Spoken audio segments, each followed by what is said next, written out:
All right, good evening, everybody. Another day in paradise. Here we are together again. And the name of this stream is The Results of Having Inadequate Representation. But this is going to be a reoccurring subject that we're going to go over here, of course, because the seriousness of this, the fact that we do not have adequate representation in a representative republic. I'm speaking to you guys from the United States of America. The fact that we do not have politicians that represent us, we don't even have our own classification that's specific to us, meaning mulattoes. We do not have representation, and that leaves us wide open for attacks, various attacks from other groups. Now, a lot of you guys who are familiar with me, obviously, you guys hear the kind of responses and rebuttals that I give, particularly with the communita, which is the AA group demographic in the United States. AA, African American, former slaves. I've been talking about that for the past 2 years, and I'm not the only one. A lot of other people, a lot of you guys, still present, past, and future, have talked about that. Kind of the hashing out, and the back and forth with this whole kind of biraciality or mulatto-ness and how it pertains with the Black American group. And it's going to be a constant theme, constant subject that's going to reemerge over time. I'm going to continuously talk about that in the future, of course, when there's new information, new developments that kind of, sparks an interest. But where I'm at right now, I'm definitely moving in a new direction as far as like what I see as a problem, a threat, something that we need to address directly right now. So, like I said, it leaves you wide open for attacks when you don't have effective representation. Everybody gets the kind of misconception, and they think they can just shit on you, literally. They think they can attack you, slander you, defame you. Not only you, not only me, okay, but us collectively as a group, as a community, a mulatto community. Because when they're attacking any random mulatto and they're attacking him or her specifically because they're mulatto, they're attacking all of us. And I'm stressing that. I want more of you, my listeners, to understand that, the importance of that. Representation is key and it's essential for us. And we lack that. There's an inadequacy there. And we take a lot of L's because of it. And I'll be real with you. I mean, that's what kind of gets me frustrated a lot out here. Some people could hear my kind of venom or anger, animosity in my voice when I cover, specific, subject material. It's like, yeah, I mean, the fact is we do not have adequate representation. I'm doing my part. I'm doing the best I can. I never said I'm perfect. I'm not perfect. A lot of flaws. And but I'm doing something, and I would like to see more people do more and to, strive for being a representative. If you don't see something out there that's to your liking, be the voice, speak up, share information, connect. Because the fact that we do not have this representation, a lot of you guys, even you mulattoes who are kind of hate watchers, whatever, you don't look at us as a kind of people. You don't look at us as being a part of your group. You want to play dumb and pretend. And this is really for everybody to understand the seriousness of this message. So where do I start? The results of having inadequate representation, like I said, is kind of a vague title, but it's going to be reoccurring. Let me get right into this right now. So, what I'm going to say is, I'm going to draw a lot of my findings that I find over on X. Because for sure, I ventured off over on X because there's a lot of good information. People are talking about us. People are talking about us. And the thing is people think they can talk for us and about us. And I kind of glanced on that on my last stream. I got kind of sidetracked, which happens a lot. I apologize. I can be kind of a scatterbrain at times, but like the thing is, people think they can speak for you. And like when you don't have representation, that's what happens. People think they can hop their ass up here. And we've noticed that with the pro-wax, the black nationalists, like a Tariq Fraudshid. They're making all types of conspiracies about you. They're trying to speak for you and about you. Don't trust the half breeds. They side with the whites against the blacks because the blacks were kangs and queens in Egypt, but it's because of them mulattoes, right? If you give them the microphone, they're going to speak about you and for you. We get that. It's not just them now. Now the whites are doing the same thing. And the whites have been doing it, but they've been more discreet about it. But as of late now, they're up in the public. They're very vocal all over social media because they got the green light from these blacks. I'm telling you. They're very confident now. Now you're going to see a lot of Latinos, Hispanics doing the same thing. There because they take their cues from the blacks because they know they see the blacks have been pushing out mulattoes out of their group, like what they're trying to do with Drake. And they realize, hey, you have a group of demographic of people with no representation, no backing. Nobody's going to support them. So all these other groups are going to try to punk you and come up off of you. They're going to try to build their confidence off of you. I'm trying to tell these mulattoes that. See, with a guy like me, I'll fight back. I have nothing to lose. Okay, I have nothing to lose. I'll fight back. But a lot of mulattoes out there are defenseless and they don't have hope or will, and they do not have representation. That's a problem. We have to address that. So I found a post over on X that caught my interest, and I'm going to share with you guys right now. Now, as all things, specifically over on X, is someone tagged me. I can kind of look and see exactly uh, where it was. Right here. It was September 23rd. And we're into September 27th right now. So 4 days ago, right? Busy week. I mean, I'm a 9 to 5 guy as of late. So my hands are full, but I'm here up with you guys. Doing my service. So someone tagged me, says the Grand Moolah. Not sure, one of you guys probably listening right now, and tagged me and said, check this out. Which I already follow this account. It says right here, see, following the Garbage Human, because they talk a lot of shit about us. And it's like you want to get this information, you got to stay in tune with some of these accounts. And this guy, Garbage Human, we're gonna be talking a lot more about this guy. So he shares a meme here. He says, black people, mixed race people are the best looking mixed race people. So he's basically insinuating that this individual is like ugly or doesn't look good. I'm like, it's just a random fucking guy in like a liquor store, it looks like. He kind of has like I don't know what you say, like I don't know what kind of stare. I'm not going to say droopy, but he's not smiling. He has a neutral face. He's not grinning or angry. He's just looking at the camera, whatever. Someone's surprised and took a picture at. I don't know what the hell the deal is. He's kind of got an afro going on. And the thing is, you have to understand as well, this whole mixed race people, that doesn't equate to mulatto. Why I use mulatto because it's ultra specific because they're fearful of us. The white nationalists, the black nationalists, they're fearful of us, of mulattoes. Because a mixed race person could mean any damn thing. It could be a Mexican who's got a white daddy or something like that, right? A biracial. It could mean a hapa, okay? A biracial, a hapa who has a white daddy and a Asian mama, which is like most of them in the United States. So it could mean that a mixed race person or mixed race doesn't mean a mulatto.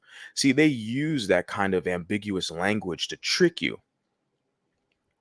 because the thing is what they're really against is mulattoes. And that's why I stress the specificity over here to cut out the bullshit and confusion because they want to trick your ass so you don't know how to address the problem.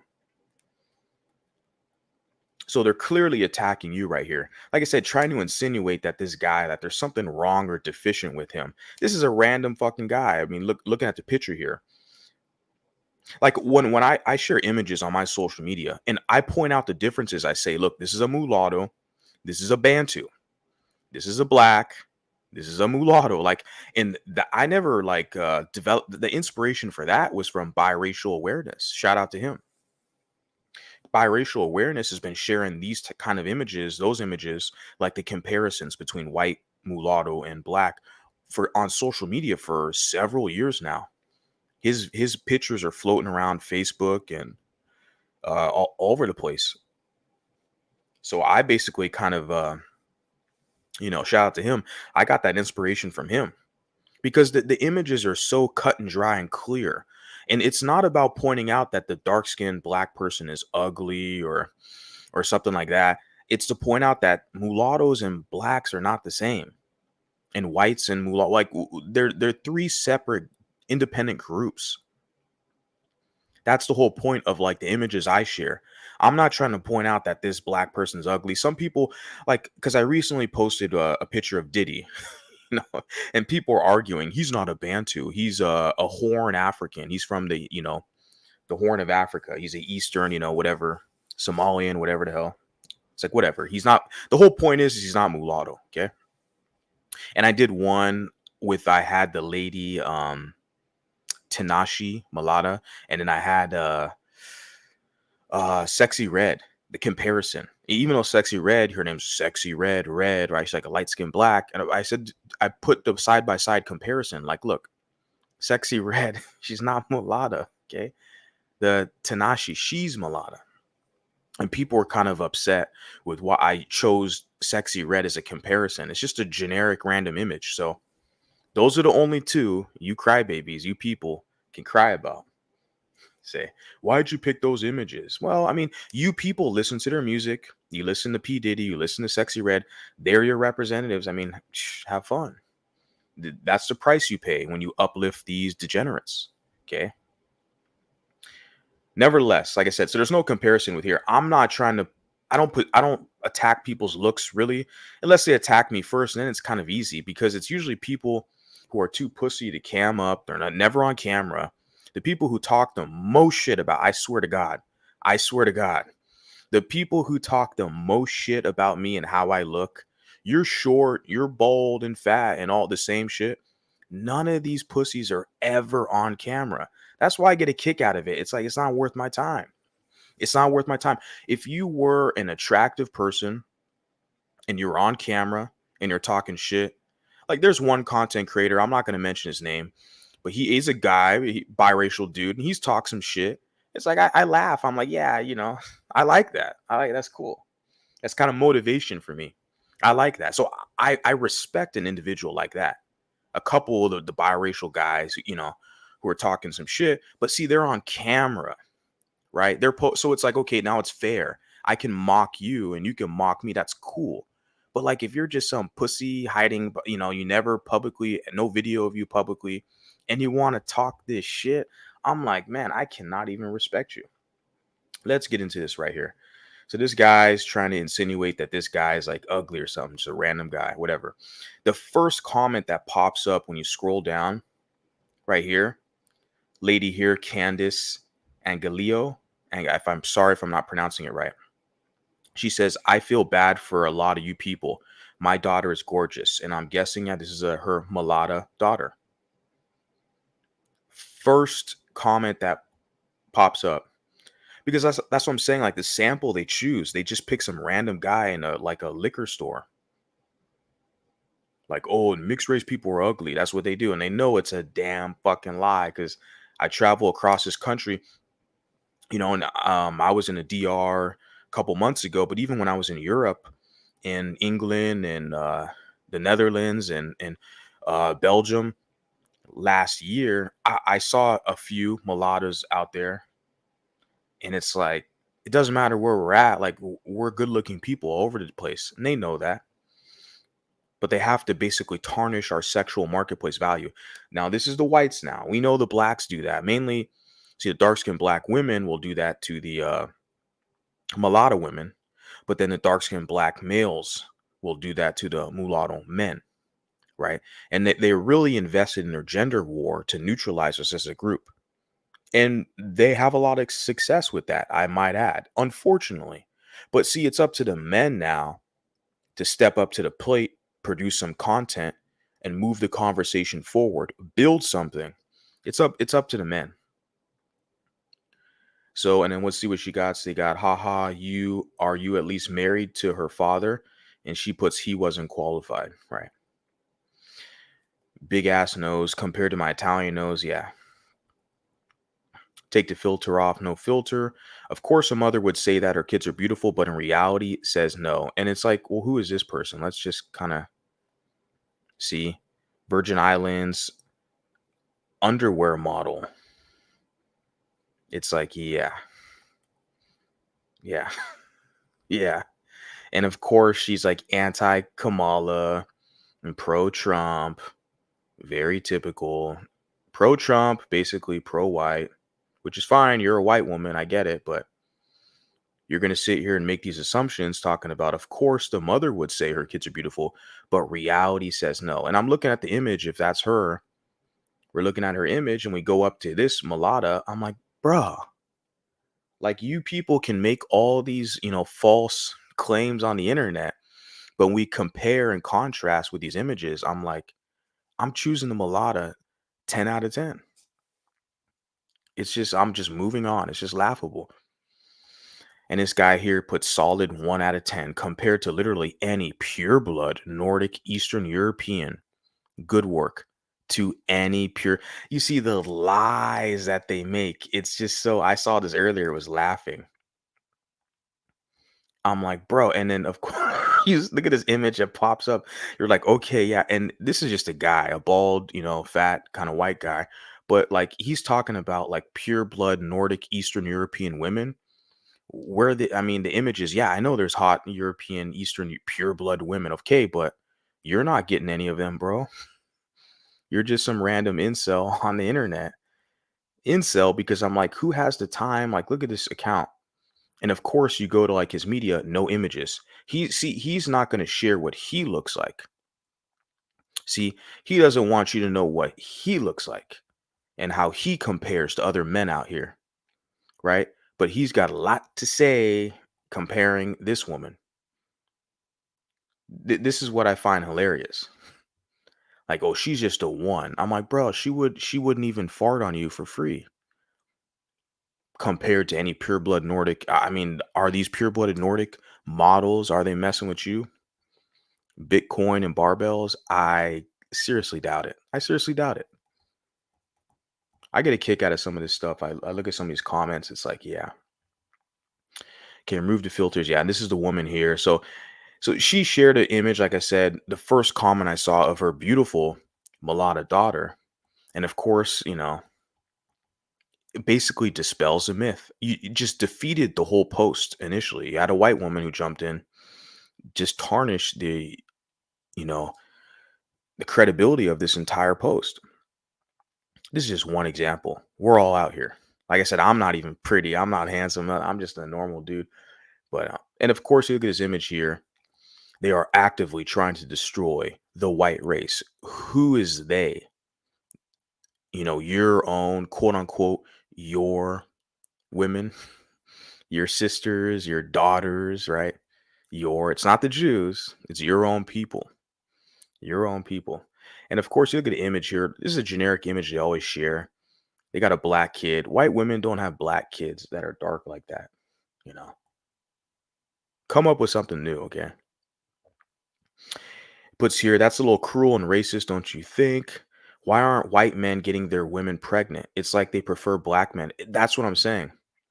They prefer Asian women and they prefer black men. I mean, you look at, I'm telling you, all these fucking white boys who don't like mulattoes, but they all love football. They all love to watch these fucking blacks run up and down on the football field. I don't watch football. I don't watch basketball. The only sports I watch is fighting, combat, mixed martial arts, boxing. I don't watch football. But you know how many racist, anti-mulatto white boys.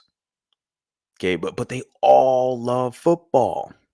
The majority of the fan base of football are white American males. They love football. That's what I'm saying. And then they jump on social media talking shit about mulattoes, but they love these blacks. They pay these blacks money to watch them on the football field. It's just they're fucking cucked, man. It's so incredibly confusing when I analyze their behavior. And they are the demographic as far as cucking, the cuckold. You guys understand that whole premise is all purely a white boy who pays to have a black guy sleep with his white female partner. That's it.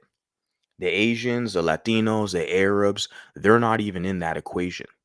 The equation is the conquered, defeated, cuckold white male gives money to the black male to sleep with his white female partner. There's a whole industry of pornography and swingers, and they're all engaged in that behavior. Their degeneracy is their downfall. The fact that they're not producing more, creating stable families, other groups are creating more families than them, competing with them for power and resources. They got to find some scapegoat to blame for their weakness and the fact that they're losing power. They got to so they blame the Jew, okay? And then they blame the mulatto. They say it's the Jew behind all you mulattoes, right? There's no Jews in my family. Go do your research. Let's see what you find. Like this right here. Why aren't white men? And that's I'm gonna go to some of the comments that I quoted and posted. I'm like, why can't you guys make all these elaborate conspiracy theories, but why can't you find a white woman to start a family with? Nobody's fucking with you. Everybody's leaving you alone. It's funny because I live in a community right now where it's mostly white. It's all white families. No, I'm not bothering them. No one's bothering them. Nobody cares. I pay my taxes. I clean up after myself. I clean up the trash. Like I'm a very noble citizen, even in their environments where they're the majority. But when you jump on the internet, which doesn't always accurately reflect reality, you jump up here and you see like the shit they're talking about, like they're trying to blame Jews for all this shit. I'm sitting there like, what? Where where is the Jew in this whole equation? So this guy here, good influencer, puts yes, mixed race people are the best looking people, in particularly mixture of black and white. In addition, it's more intriguing since most mixed race take African features often. He's got Doja Cat, and he's got Trevor Noah, another biracial, and he's got this lady here, right? You guys are familiar with her. And a comment says, all average would have been more beautiful in full black house. So it's a black guy who's debating him. No. See, because that's the thing. Even though this is a black guy here, good influencer, but yeah, all average, yeah. Because a lot of the blacks, like when you examine the black nationalists, they take their talking points and their cues from the white nationalists. And this is too easy right here. You look at this, Jill Keats. It's the image here.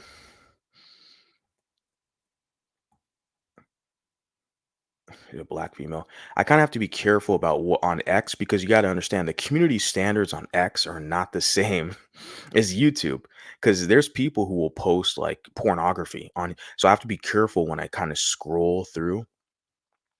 So I have to know like when to kind of stop and move around because yeah, they allow porn on X, but I'm streaming to you guys live, right? On YouTube. They don't allow it on YouTube, so I got to be careful about some of the shit I'm scrolling. But I'm looking at this, if this is even the image, because a lot of these characters, these trolls, they just use random stock images. And it's like, come on, you can't be talking shit. See, it's probably just a random troll account with some generic image, but it's like these people be talking all this shit and you're like, you're built like that. Yeah. I'll take these genes any day. American Reich 88.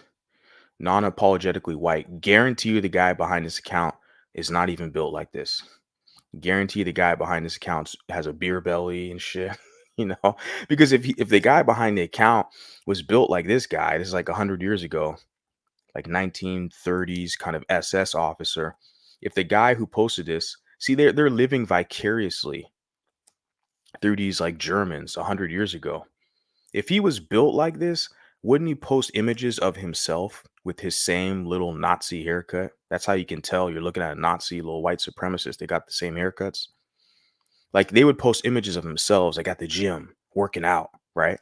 Or doing something physical. But they you look at my social media, I don't have images like of some pretend little guy like that. They all need hair straighteners. I prefer the curly hair ones, to be honest with you. I like the curly haired mulattoes. And he's like this, black girls should need this, straighten their hair. Yeah.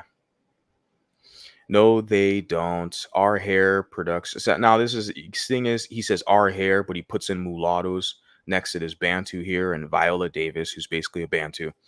So that's the thing, because you have to understand, he's gonna cape for us and say, oh, the mulattoes are the mixed race people are the best looking people, but that's because he wants us in their group.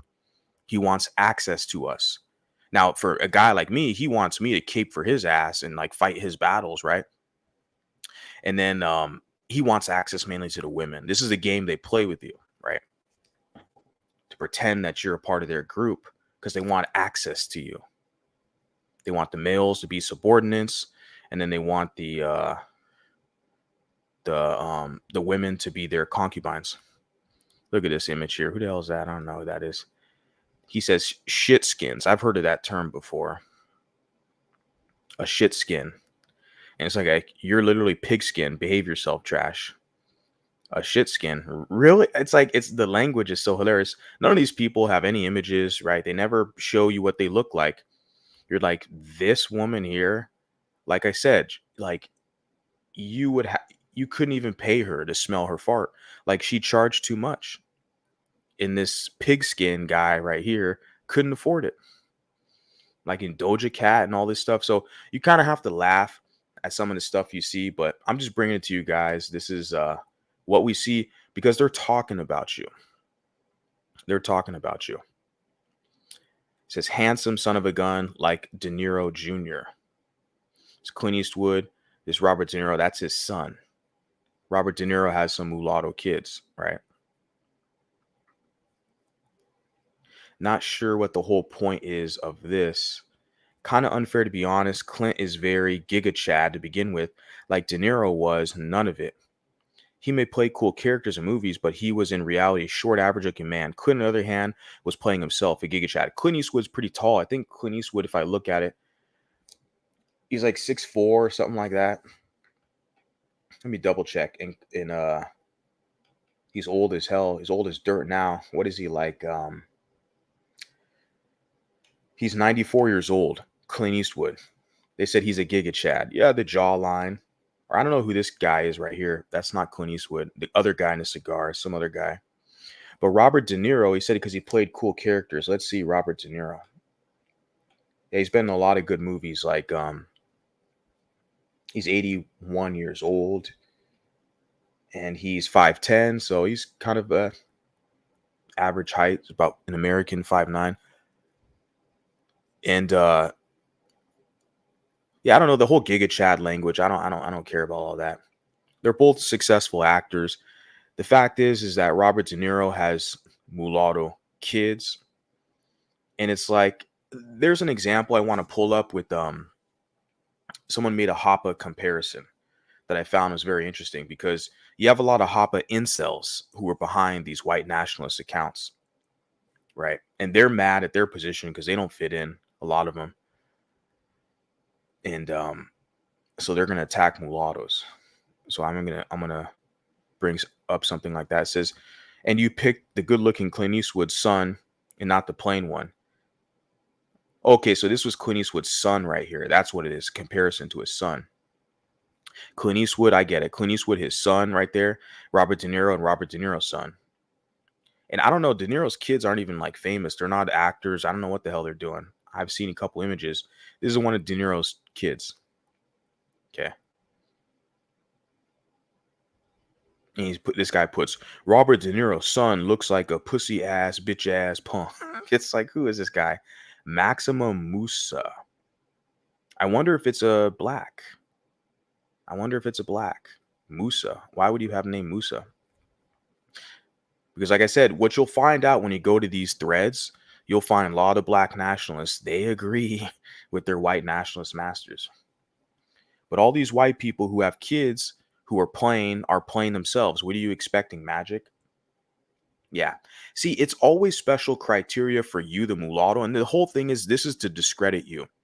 This is to destroy your credibility, to tarnish your sexual marketplace value, to seem that you're inadequate. that somehow you can't compete in a playing field in society like everybody else, right? This is to destroy your representation. Or yeah, this is to destroy your whole because you have no representation. So they want to destroy your whole presence in society. This is all propaganda. This is what it is. Let's go back a little bit to the original post we got here. I don't want to kind of bore you guys that much. But shout out to all you guys listening. Hit the like button if you like the content only, that is, of course. If you don't, you can hit the like button anyways. It won't hurt you. And then we got here America's most inbred family. This guy shared the image, Jesus. Yeah, it's hilarious how they pick and choose like which people to share to talk shit about. Right. And it's like, bro, it's too easy for anybody to find images of you guys that are like looking like animals out here. And this guy, Hamza, says they get the worst of both worlds. Hey, this is one of your POC fucking, allies. When you talk to these social justice warrior, LGBT mulattoes, you see, this is what they're a person of color. Whenever you hear that person of color language, the buzzer should go off. They're trying to equate you in with the blacks. They're trying to equate you in with the browns and all these other people that do not share your history, your culture, and identity as mulatto. They're not the same as you. But they want to throw you in with all these other groups, and look how they talk. They're talking shit about you. They're joining the white nationalists, talking shit. I don't see these leftist mulattoes and leftist quote unquote mixed race people questioning or challenging that. They just act like it doesn't exist. They just ignore it. They only want to complain about Donald Trump. They don't want to talk about Trump's, supporters or minions, etc. No. And has here like Kamala Harris. They find a still image. The woman's probably stressed out. Look at her. And there's a lot of images where she doesn't look that bad, but of course they got to share the worst images, which is fair. It's all public. And yeah. So it puts here Jagiro, baby mixed species are destiny, Star Wars, creative, criminality, behave, throw, knives, steal, shoe, low intellect, loud music. You guys, I don't know if, pretty sure you guys can kind of see that. I might have to enlarge this to see the text. This is part of like the Star Wars lore right here. And they put a side by side image of like Kamala. You know, Donald Trump is like, but Donald Trump's older, right? He's like 70 something. This woman's barely gonna turn, I think, 60 next month or a couple of weeks or whatever. Said, wait, black people really say that? It's only half of both. Like that squeeze bottle isn't mixing the problem. Like look at LGBT. They look like failed experiments. And he shares it. Look at that. He shares an image of who's this? Jesse Williams. He says black Swedish guy is just sitting there smiling, laughing, right? White passing, because that's what some of these white nationalists would be like. I've never found a mulatto who's white passing or something. I found a couple screenshots I might share later. I can only see Swedish. Yeah. Tan brown skin. You have another image of him right here. He's not pasty and pale. He's not, that's not an appealing complexion to most people on the planet. I mean, maybe the Asians, okay, go talk to them, but everybody else, they're not looking at pasty and pale as being the standard. And you look at Jesse Williams, he's not pasty and pale. He's like olive skin. Says 75% white genes, probably his mother has blue eyes transmitted to him. His father is ugly, equals the combination is average guy. He would have been more beautiful if he was 100% Swedish genes. Of course, the same Toto guy doesn't show you what he looks like, but he makes all the assumptions. And I'm looking at like Jesse Williams. How can you talk shit about him? What the hell do you look like? Another guy, Enclave. See, those are all incel guys that cannot compete in the marketplace. right? They look at you, the mulatto male, as competition. See, the whole center around this being about being ugly, and you're gonna find it out with the in these racist kind of posts or threads, whatever. It's all male centered. It's the males competing with other males to tarnish our sexual marketplace value. We know the black boys do it. Okay. Oh, you weak, you light skin. It's only when you deal with these blacks in their little ghettos that you see that. But when you get out of their little shithole ghetto, okay, and you go into the real world, okay, and then you move around and you see, okay, yeah, the white boys are kind of doing the same shit. They're jumping up here. They're talking shit about the males. I don't see these posts where they're talking about mulatto women. They don't post images of Doja Cat or is it they'll say Zendaya's mid, which I kind of agree to a certain extent because the average mulatto that I see or I follow on Instagram or TikTok is way better than Zendaya. Like just by a milestone, way better. But for whatever reason, Zendaya has kind of got her start, her plug, and she's all over the damn place in media. But yeah, there's just so many, just everybody, every other mulatto I see is way finer than her. But they what I'm saying is these white nationalists, they never show images of women saying, "Oh, this mulatto is ugly." This no, because it's all male centered.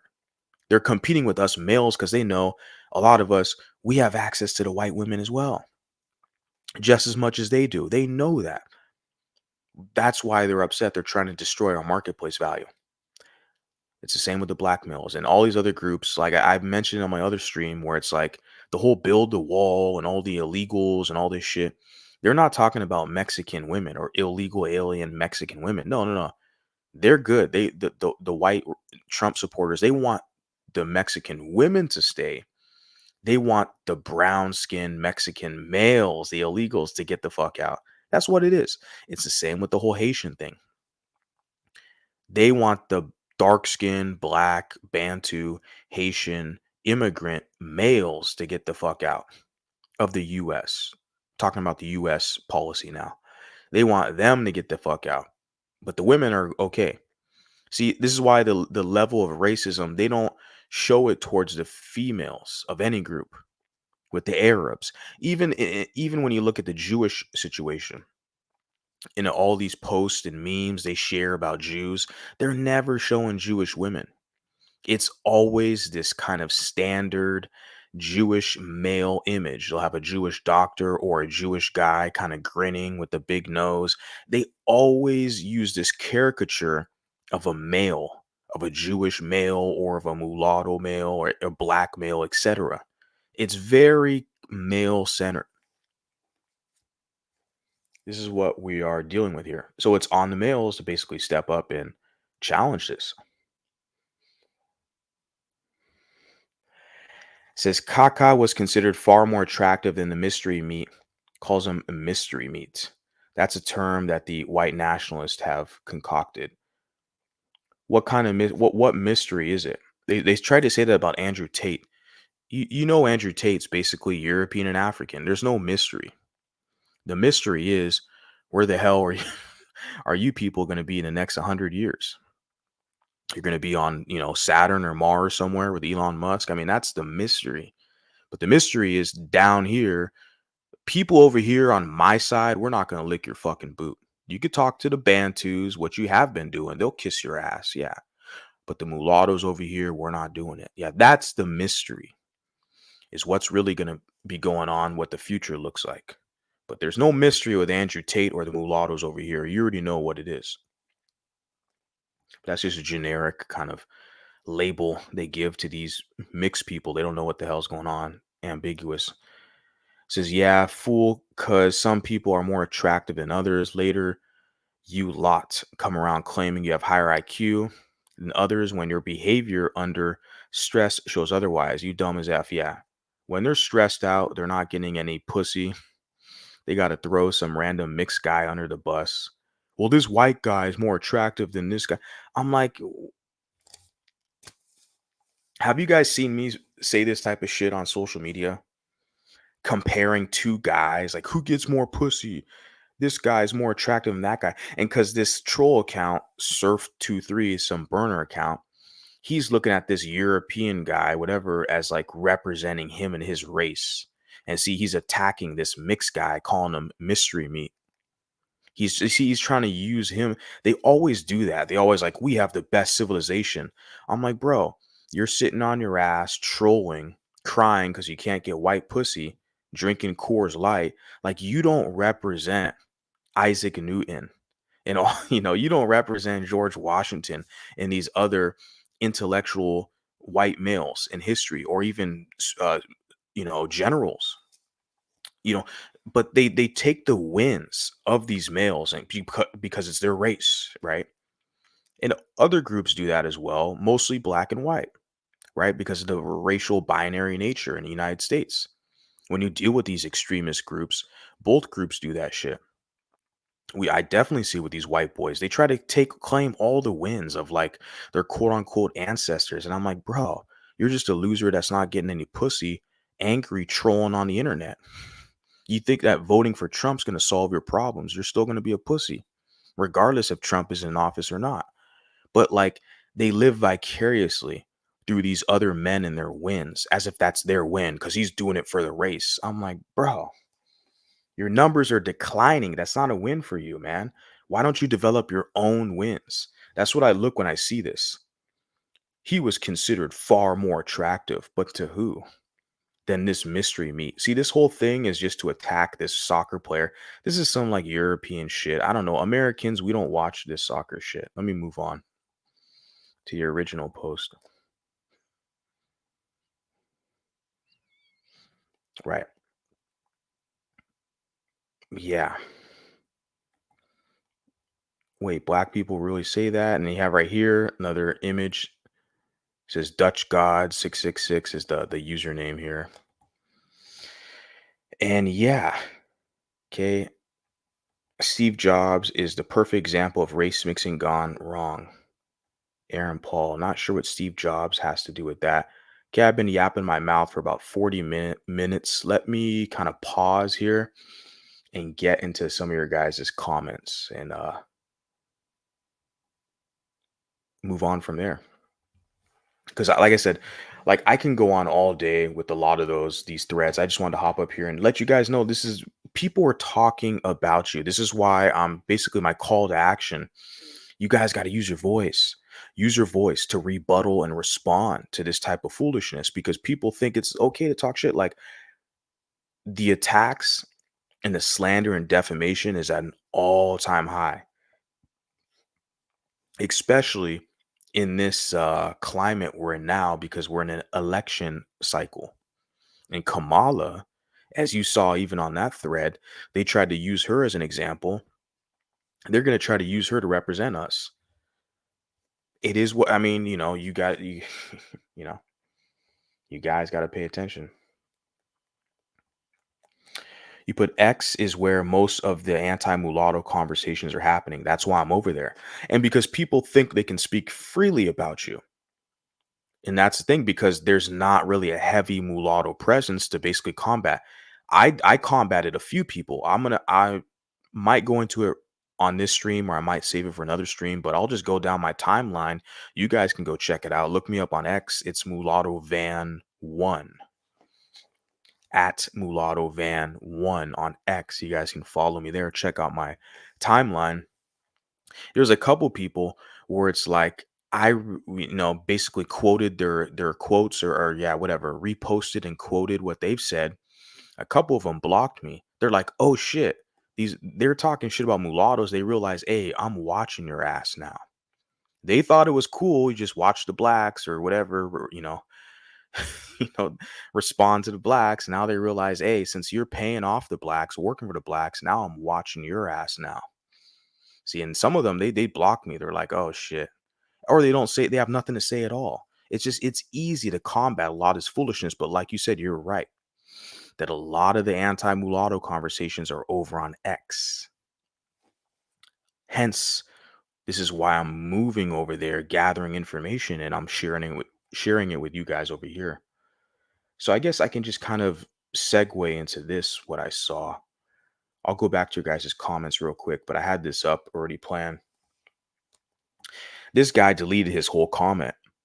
This Andros Darius put this: these mixed Aryan half breeds can be utilized, though. Obviously, he says, I mean, not, I mean, the adults. Because this was, he put this comment under a post where they were talking crap, slandering a mixed race boy, which is very common with what they do. They slander us at a young age to destroy our sense of identity, our marketplace value, for so as we grow up, they want to basically instill the same propaganda. And I quoted his I saw his tweet, and I or his yeah, his repost on X, and I quoted it and put, they can be quote unquote utilized, though. I put, you people are funny. Look, they speak for you. This is the thing a lot of people don't realize. They're speaking for you out here, even these white nationalists. They're literally publicly saying, "Oh, you mixed breed Harians, you could be utilized. We can use you." They look at you as a utilitarian class of people with no real representation, because everybody is on social media. They see these blacks. They see these blacks, how uppity they're getting with Kendrick Lamar, and they're not like us. And everybody sees these blacks and dances to their music, watches them throw a football around. Everyone's watching them. It's not just you mulattoes, everybody else. And see, and because they see that the blacks have pushed you out, it's unfortunate. And I see the mulattoes who still identify with blacks, but the thing is the mulattoes who have bastard kids by blacks, it is what it is. Okay. Cut your lot. It is what it is. Cut your losses. They kind of decided they want to try to fit in with that group, and they have kids to raise. God bless them. Okay, I'm just surprised why they kind of crawl over here thinking that, I have something to offer, but this is what it is. Like, people out here literally think they can use you. You're utilitarian class of people. The whites think that, just like the blacks think that. That's why in the description of this video, I put the real battle you see with white and black is really who's going to have access and influence and control over us, because they know our numbers are rising and there's nothing they can do to stop it. They're spreading all this propaganda about, oh, if you need a bone marrow transplant, you're screwed, or you got identity issues, or you have no place to belong. They're going to, or you're ugly. They're talking about us even when we're babies, where kids are saying you're ugly, the white nationalists. So they're spreading all these conspiracies about us right now, slandering us, defaming us, trying to tarnish our value and our identity, reputation, because they know that it's irreversible hybridization, that there's no going back. There's too many of us now, and we're replicating. There's more of us, and this mulatto consciousness is rising. So you're seeing fear with them. Okay, let's continue on. All the anti-mulatto talking points are stupid, but have more health problems and more ugly people. Me thinking is that the white nats believe too many white women are seeking cute mixed babies, wanting a Zendaya kid or what have you. That's why they are trying to portray mulattoes as ugly. Exactly. Yeah, they're trying to portray the kids as ugly to kind of, and these are the males, the white boys, right? They're trying to make it seem like the mulatto kids are ugly to kind of scare off the white women from not trying to replicate or produce mixed kids. That's really all it is. It's ineffective as well. It's never worked, but they continuously try. Now, if they have something to say, like I can pull it up right now. Let me share something I found. Let me just load this up.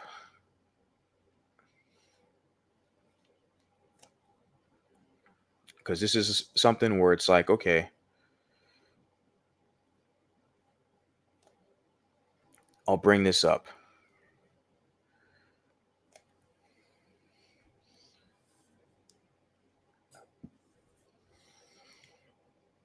So you guys can see on the screen, it says, once you go black, we don't want you back. And it says miscegenation is a crime against your people. As a white woman, a mulatta or mulatto, whatever, child. Now, I don't have an issue with this image or this talking point that they're suggesting. They're saying, oh, it's a crime against your people because you don't want to continue the bloodline. They're about self-preservation, keeping their race quote unquote pure is what they're. Look, I don't have an issue with them and their self-preservation. And even I saw this post, I saved it because I want to share it with you guys, explaining myself, where it's like I have no issue with them as a people wanting to preserve themselves. And I look at this meme or this post that they made, this image, and I share it, and I'm sharing with you right now. I screenshotted it, and I was like, I don't have an issue with this at all. I have no see, but it's only when they try to attack the child, they try to attack the mulatto and frame the mulatto as being quote unquote an abomination or something bad or negative. Then I take interest and I have to basically challenge that. But I'm not challenging them on self-preservation or like their destiny. That's not my business. That's them. But they're way out of fucking pocket. They talk about mulattoes, and a lot of you mulattoes aren't saying a damn thing. So I got to be the bad guy to hop up here and say something. And this is a result when you don't have adequate representation. People think they can say whatever the fuck they want about you without any pushback. Okay? Because when they have like I see on their posts, they all talk about the mud sharks and all this shit or pay the toll. Like, yeah, I have no issue with that. I have no issue with that shaming white women for not choosing them as a partner. That's not my business. That's between them and their women. But why the fuck are they talking about the kids? Like, and I go back to this initial post you have here, and it's like the from the garbage human account. Like, why are they bringing up this guy and what he looks like? Some random mixed guy looks like mulatto guy. Like, what the hell does he have to do with white guys and white women? Just simply existing, see, they're threatened by you. And I'm telling you, especially a guy like me, you hear my voice, because we're not going to fucking bow down to them without a fight. They know they got that dark skinned black Bantu in their back pockets, regardless of whatever piece of land he's on. If he's in Haiti, if he's in Nigeria, if he's in fucking, you take your pick, okay? Fucking, I'll just name a city, Chicago. He's a dark skinned Bantu. They know that dark skinned Bantu is going to lick white boots, kiss white ass, kiss their butt, and will allow them to enslave them. They know historically mulattoes not in the United States, not in Europe, and even in the Caribbean. They know there's a history with mulattoes will always get uppity and fight back. And it's even today. They look at all these mulatto politicians, they're enraged by Obama and the other guy, who is the attorney general, Eric Holder. They see these type of people like they're enraged by these mulattoes because they know damn well these mulattoes aren't kissing white ass. Yeah, I mean, Obama maybe. I mean, he's at that level. When you're at that level, I mean, come on. Like the priesthood has always had the power over the kings of every empire and civilization. It's never been the kings who have made the final decisions. It's always the priest who's whispering in their ear, directing their policies. That goes all the way back to Samaria, Egypt, Rome. It doesn't matter. It's always been the priest class who makes the decisions, but they use their figurehead as a prop and a tool. Like you got the worst candidates possible. Kamala Harris, Donald Trump, right? Worst options possible. But let's continue on with this. We got shout out to you for your comment, Chief Inspector.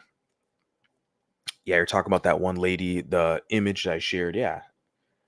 Dark skinned women do it to mulatto men. Too, black women are so jealous of the men, not all. Yeah, I'd like you to kind of get more into that as well. I'd like you to make a video because I feel like you have more intimate knowledge. I don't feel I know. You have more intimate knowledge about how the Black American group operates, right? So I would love for you to hear your videos. You talk about more about that, how black women are, they're in the whole game, working with dark skinned men to basically sabotage the marketplace value of mulatto men. I think as I know, it comes from a place of like rejection, or they want to kind of reject us before we reject them. Because I can't tell you, I'm from California, Southern California. how many dark-skinned black chicks, like, I've always been able to attract them. And I'm not like trying to toot my own horn or whatever. I'm like, this is, I've noticed that. I'm not, so if you're from the South, or I've heard people from the South say that it's tough for a light skinned guy or something like that. It's definitely depends on the region you're in for sure. Cause like for me, being from Southern California, like Los Angeles area, like it's never been a problem with black or Mexican or even white girls or whatever. But yeah, specifically like black girls, I've never seen that issue. Like when you hop on social media, then you see this whole like light skin, dark skin shit. But like I said, social media, the internet doesn't always reflect reality. But in short story, I would like to hear your explanation of any stories you have of how you've seen dark skinned women work to basically, go against mulatto men out of the kind of jealousy and spite. I just feel like it's a fear of rejection when that case happens. They want to reject you before you reject their ass. I honestly feel like that's really what it is, which happens with all groups of women, be honest with you. I don't think that's a biological female. Sexy red is brown at best, not light. Other people online purposely say it because they want to be seen as light black. Yeah. She's not someone who should talk about the other way women look. To be fair, most groups outside of black people think their group looks the best. Yeah, for sure. Yeah, and I don't hate them for that. The thing is when you see the sock puppet accounts or the burner accounts where they're talking shit on mulattoes, like, oh, that's Zendaya's a one or this person's a one. They're ugly. They have no images. They have no compare and contrast. Like they're just talking shit. They're trying to tarnish your value out here. That's what I'm trying to tell people. Like when you don't have representation, this is what they do. They attack you from every angle, and you can't adequately kind of defend yourself out here on the battlefield. And yeah, if yeah, you put, I've always found mixed race women more attractive, even when I was a little boy. But then again, I am mixed race. Yeah, for sure. Yeah, if you have a guy who's mixed who doesn't like mixed women, it's like something's wrong there. If they prefer other groups of women over mixed women, something's wrong with it. They don't have a healthy sense of self. They don't like themselves. There's not confidence there. There's something going on there where they just do not like themselves. The only white people who are having large white families are those who are religious. Interesting. Says then black boys and one time again. Yeah. There's a book I have to read for my English class called Born a Crime by Trevor Noah. Yeah, I read that book. It's about his story growing up in South Africa. None of them appear black. All are obviously mixed race. Yep.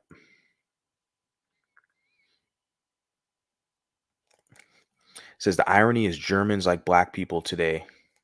Yeah. Yeah, I have a few German friends. I've had a couple of German students who are older than me, adults, who paid me to practice their English. And I'm, of course, partially German. So it's just whatever. It's just whatever. The world is becoming more interconnected with communication, mass transportation. Like, but you have these people who glamorize the old world paradigms. They want to bring us back. They think that the old world is so much better. They've never lived it, but they romanticize it, right? What it is because the political situation, the power situation, right? Because they see the future, they feel like it doesn't look good for them, and so they want to revert back to where they can just maintain kind of authority. That's kind of what it's a political situation with them, right? But they want us to be the pawns in the game, and I'm not having it. I'm not interested. Nope. A lot of monoracial people have an obvious jealousy for mulattoes. Yeah, it's pretty obvious. There's nothing wrong with any hair texture, really. You put here also, what's your problem with mulatto conservatives? If you reach out to them, they'll most likely accept you with open arms. But on the other side, many leftist mulattoes hate being mixed. I mean, that's the number one thing. Yeah, the leftist mulattoes, they hate being mixed. They just look at themselves as being black or gay, and that goes hand in hand. You see them all over TikTok, social media. Yeah, they're leftists. Yeah, and they just look at themselves as being black. They use the blackness, that's their identity, even though they got a white mama. you know. They're raised around white people and cultured in white culture, white schools, but they still want to fit in with blacks. But I'm like, you don't fit in with those people. But see, that's why they get involved in that social justice, communist, liberal kind of work, the social justice warrior work, because they know in order to fit in with blacks, they have to fight their battles for them. So they get fixed in and stuck in a subordinate position where they're basically a tool for the blacks. A lot of these mulattoes fall into that category, sadly and unfortunately. And I'm honestly not going to waste my time with them.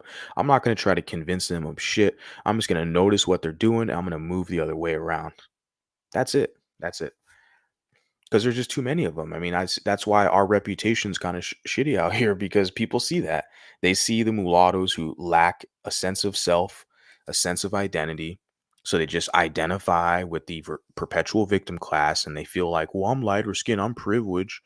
I got a white mom, so let me fight the darker skinned people's battles and help make everything more equal, equity, equality. And then they're fucking servants to darker skinned people. It's like, who would you rather be a servant? You want to be a servant to the white or a servant to the black? I'm not a servant to any of them. Fuck that. I'm my own entity. That's what a lot of these mulattoes haven't kind of grasped yet. They don't understand that. They can be their own. I feel like they just need more voices. We need more voices out here, people out here who have some courage.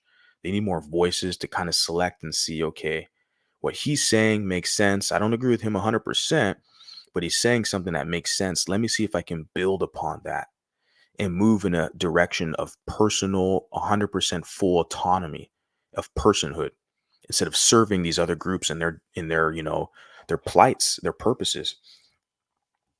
Yeah, but I agree with what you said. Many of these leftist mulattoes, they hate being mixed. They hate being mulatto. They just see themselves being black, and it's really a travesty. But I don't have anything against mulatto conservatives. You said, what's your problem with mulatto conservatives? I don't know if you're talking about me directly or someone in the chat. I always point out the fucking grifters. There's too many of them. They're white ass kissers. They're grifters. They never talk about these white nationalists talking shit about mulattoes. They don't say a damn word because most of their audience is white. Like, I didn't hop up here on social media to get the blacks to listen to me, to get the whites to grift off of them for a fucking coin. Like, there's so many other ways I can make my money. I'm not up here just to make a buck grifting off an audience. Like, I don't have a majority white audience, majority black. I purposely have positioned myself. I want mulattoes to tune in. I'm going to basically scare a lot of them off, of course, because they got black baby daddies. They identify as black. And I let them know, I don't want your ass over here. Okay. But the ones who have a sense of self, they're prideful, they like who they are. I want to encourage them. I want them to feel comfortable here. I'm just doing the best I can. I'm not, the best guy. I'm just a regular dude with a voice. And the thing is with the mulatto conservatives, I'm going to be real. They don't call out this bullshit. Okay. They're all pro Trump to a degree. It's like, what the hell is Trump proposing to you? And a lot of them, they're basically the black kind of the token blacks for the whites. These mulatto conservatives. A lot of them don't even use the language mulatto. They just say, "Oh, I'm just a light skin. I'm a black." They want to be the quote unquote safe, good token black for. And I'm not into any of that shit. I'm not into any of that. They just want to kind of appease their white audience, and I see it for it's a grift. I see it for what it is. So it's not that I have anything against them or the problem. I'm just they're not helping us out. They're not helping grow this mulatto consciousness, provide some type of communal support, help us, give us any resources. They're not. So it's like, what the hell's the point?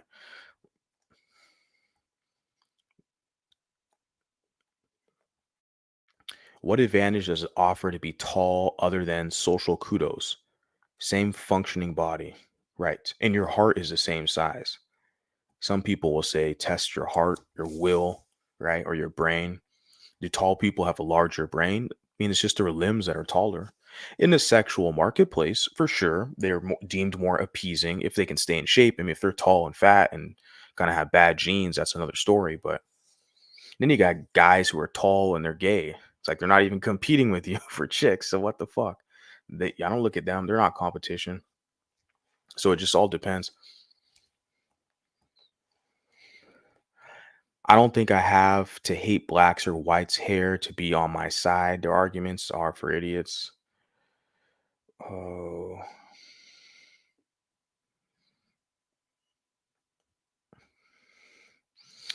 but notice that they are hyper focused on us, but the demographic change they're always threatening about is primarily due to Mexican Central American. Yeah, mestizos. I never see the you make a very good point. That's why I really like you over here, Chief Inspector. I really love the kind of common sense knowledge, straight to the point. You do a lot for me. Thank you.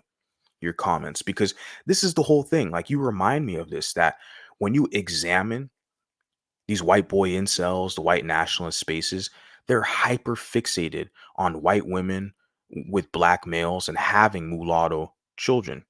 They're not even worried about the white woman. They'll call her a mud shark. They're not even worried about the black guy because they know that black guy is going to work for them, for their company, kiss their butt, call him a didn't do nothing.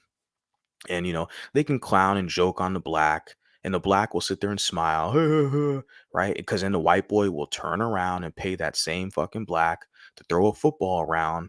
This is the arrangement that they have. They're threatened by the mulatto children growing up to be guys like me or Obama, just adults, Patrick Mahomes, and dominating the marketplace. They're fearful of us when the mulattoes become adults, competing with them in a marketplace, because we're not going to act like a black bantu. We're not going to kiss their ass. But they have nothing to say about the Mexican immigrants in America, right? Which are primarily mestizos, which are European and indigenous. You're right. They never talk about the offspring of those unions.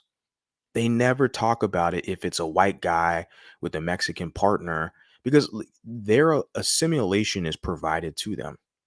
A lot of these quote unquote whites you see, they got a Mexican mommy and Mexican daddy, but they look white. They're just considered white. The whites don't say nothing about that. That's why I told you that whole race mixing or pure blooded Anglo Saxon bullshit's all a fucking farce. And most white people know it. That's why those sects and those extremist groups, they can't gain mainstream attraction. They try to rebrand themselves with like the Richard Spencer, if that's his name, right? Yeah, Richard Spencer, and then like the Proud Boys and these other kind of groups. Like, they're trying to rebrand themselves to get mainstream appeal to mainstream white America, but they don't have that much respect from in mainstream politics because people look at it for what it is. It's all fucking farce. Like, all these guys got Asian partners, Mexican partners, half of them are fucking half Mexican. They talk about all this pure blooded Anglo Saxon shit, and half of them are fucking Mexican. Like, they see, because it's all farce. It's not about maintaining their lineage or heritage or legacy. No, it's about political power. Everybody sees it for what it is. I mean, not everybody. Let me be real. Not everyone sees it, but I do. Over here, we see it for what it is. Yeah. Yeah. I don't think you should worry about her hair. I think you should worry about coming off effeminate. Men don't argue about hair.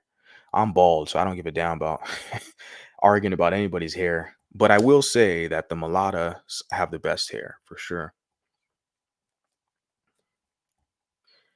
Yeah, because Jesse Williams has strong European genes. His has blue eyes and his skin tone. Do you ever come across any hardcore white supremacists that are against Hoppas? I mean, lately, because I used to see those cartoon images 10 years ago making fun of Asian women. I don't really see that many that are against Hoppas because Hoppas are not really competing with them in any field. I don't really see it. I just don't see it. His shirt says, "Darn, I'm addicted." Oh, was that the guy with the Dare t-shirt? Let me go back. I missed that. Oh, it says, "Darn it, I'm addicted." Yeah. Oh yeah, I just noticed that when I saw your comment. You put here, I remember there was a lot of anti-Hoppa commentary years back when that Hoppa incel teen did the mass, yeah, shooting in California. Yeah, it was at Elliot Rogers. That was in Santa Barbara. The Isla Vista guy. Yeah. Was it a shooting or was it he ran over people? It could have been, both. I don't know. It could have been, I mean, separate incidents.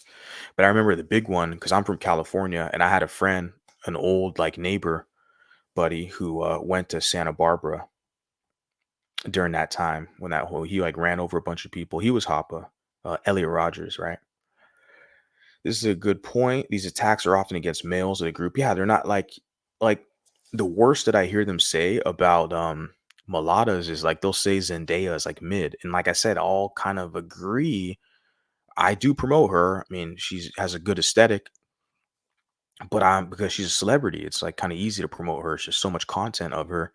But like the average mulatta that I see on TikTok alone or Instagram, it's like they're just not famous. Like they're just not famous. They don't have the production or the money or the connection, so they're not. You don't know who they are, but I see them because I'm in this like work, right?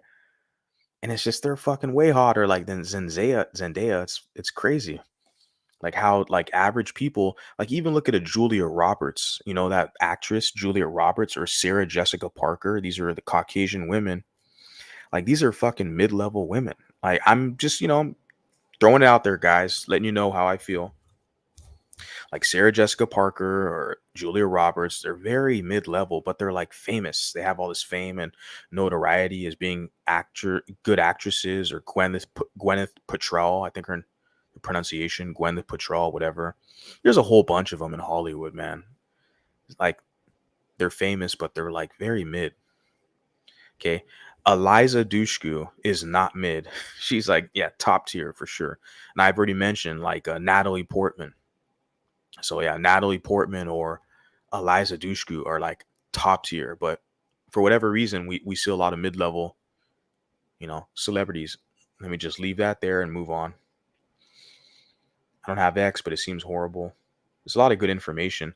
You can get caught up. I kind of thought about that too. I was like, because people will say some shit and I want to say some stuff back, but if I take it there, I could put myself at a risk because that's going to be living on forever and people will kind of attack you from their sock puppet accounts and shit. So they can be protected. What do they call that? Their anonymity, right? They're like, you know, they're protected. They're under the sock puppet account. You don't know who they are. So they'll try to get you to go these back and forths. But here I am. I got my face, my image all over my profiles. So it's like, yeah, it's kind of a battle that doesn't seem. That's why a lot of trolls, even on like the YouTube or whatever, it's like, man, if some of these trolls, like you gotta figure out other ways to kind of deal with them. It doesn't make sense to like go head on back and forth. Just wait, get some information, and then address it appropriately.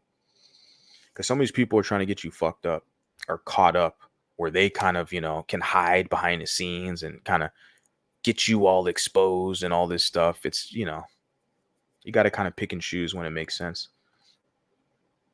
Only incels are fixated on how much other guys are getting. Well, like that comparison image that I saw, I've never like in my life, I doubt it that I've ever compared two men who gets more tail. Tyrese Gibson, who's dark skinned versus, what's his name? The light skinned basketball guy, Steph Curry. Like, I don't do that type of content. Compare and control. That's how is that my business? But see, that was a white guy who tried to say that this soccer player, oh, that people have, voted him to be more attractive than this quote unquote mystery meat guy. I'm trying to scroll through the post, but I can't find it. Whatever, I lost it. Too many damn comments on this post. But yeah, I've never posted any shit like that. I can actually segue back into that. I'll finish off some of your guys' comments and I think I'll drop the link if you guys want to hop up here. I think I see Al in the chat. If you want to hop up here, Al. I'm sorry I couldn't get to you last time, but I'll drop the link in a bit if you want to hop up here.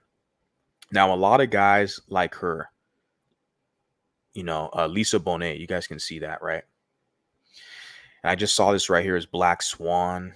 They put, and although this is on the same thread as well, guys, I'll share this thread in a description box so you guys have access to this. So even you guys on the replay, you guys go back and listen to this. You can click the link. You have access to all these comments. You can see all this stuff. It puts here, even though my parents are Southern European, when I was growing up in the 80s, I always watched The Cosby Show because I thought Lisa Bonet was so incredibly pretty and loved her sense of style. You see that? Interesting. You see that? This mulatta here, this is a mulatta. This is an accurate sample.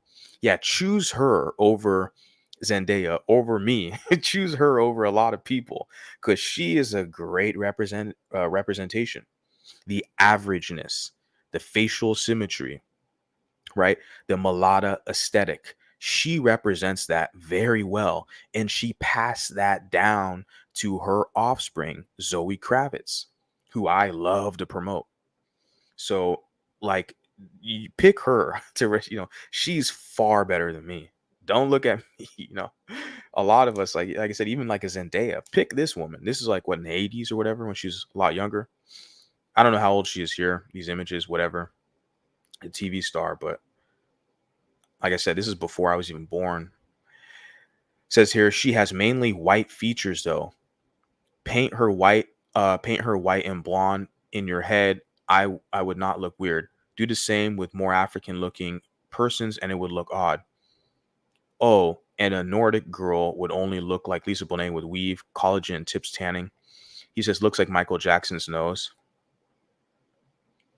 And he says, get glasses. This better? No, it's not better. Although I don't know who this is, but blue eyes, pale skin, redhead. I banged one like this, similar. You know, would I hook up with a chick like this? Of course. Why not? Why not? She's offering it up, but I'm not saying this chick's ugly. But if you compare her, like a Lisa Bonet, I'm picking the mulatto. Picking a mulatto. So, like, it's funny. You look at this comment right here. This guy puts right here. She has mainly white features, though. Interesting. Oh, so now she has mainly white features. Oh, so I thought black was dominant. This is the 50-50. This is 50-50 mulatto. This is the balance. Oh, I thought black was dominant, though. Was it probably a white guy, too? Hyper Goblin. I, I bet money on it. I'm not even going to go to his page, but see, they want to pick and choose when to claim you as being too black or too white for political reasons when they can use you. The black supremacists do the same shit that the white supremacists do. This is the results of not having proper representation. People think they can talk for you and about you. We have to change that. We have to change that. Let me see. Let me see. Yeah, exactly. Yeah. Disturbing they attack the children.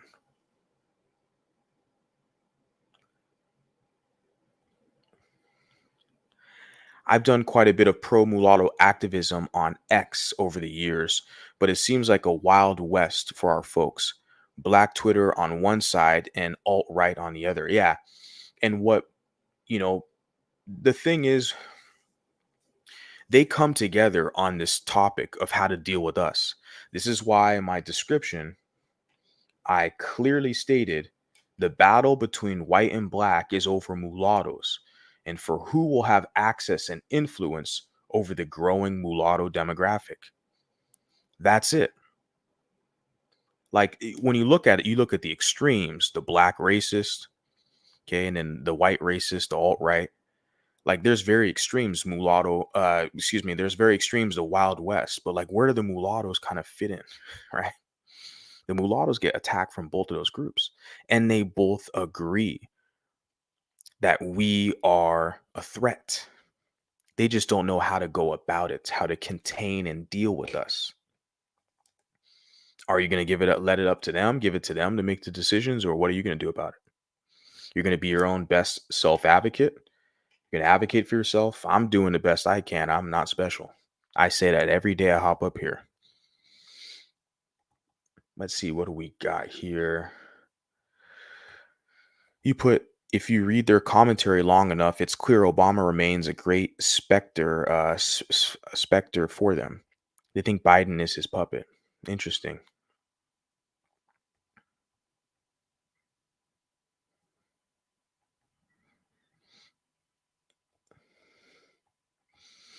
Yeah, and I'll be real with you. Even with I've said that before. Kind of when I compare Zendaya to other mulattoes, like I've said, she's kind of more so an average level.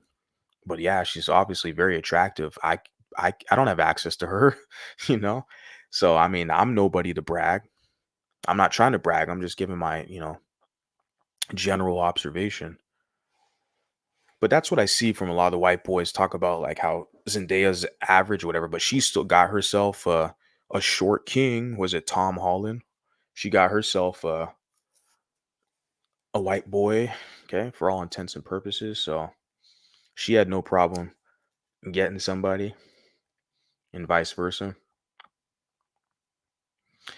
It's definitely a fear of rejection. That's why they avoid us. And it's ego thing. Same thing with mulatto women. But I see black women get in relationships with mulatto men and cut their hair.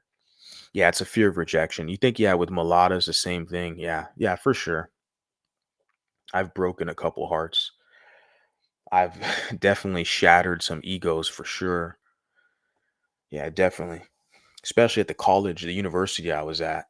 Like, yeah, I think that's why I'm so kind of adamant about what I'm doing now and like promotion and, the beauty aesthetic and just whatever little clips or images I share. I think it's kind of like, I'll be honest, kind of some guilt for some chicks that I kind of, definitely dogged out respectfully. But that was, a different time. You mature over age. You realize some things you did, you kind of, yeah, he could improve upon. You put here, I've seen those street interviews of black women saying they didn't date light skin or mulatto men because they didn't want attention taken off of them. That's weird because people will look at the light skinned person and not the dark skin. Damn.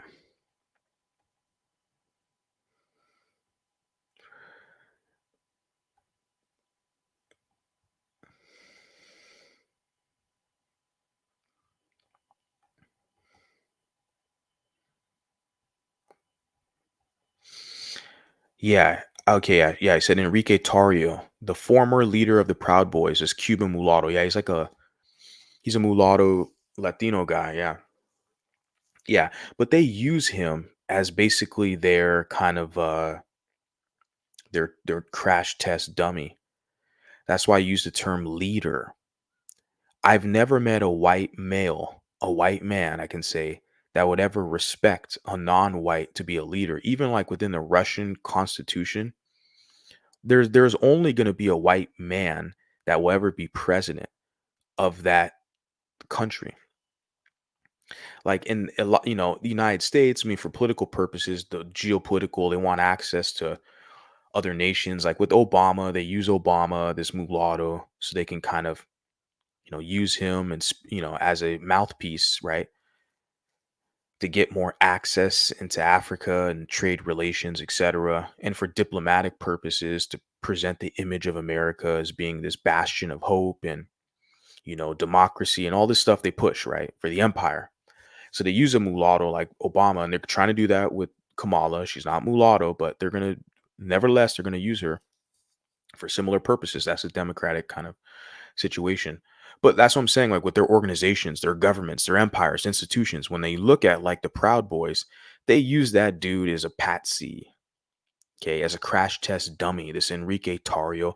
I'm looking at him like, bro, you don't even fucking fit in there. You're the one brown skin mulatto guy with a Spanish name surrounded by all these white boys. Oh, I'm sorry, Proud Boys. Like it didn't look like he fit in there.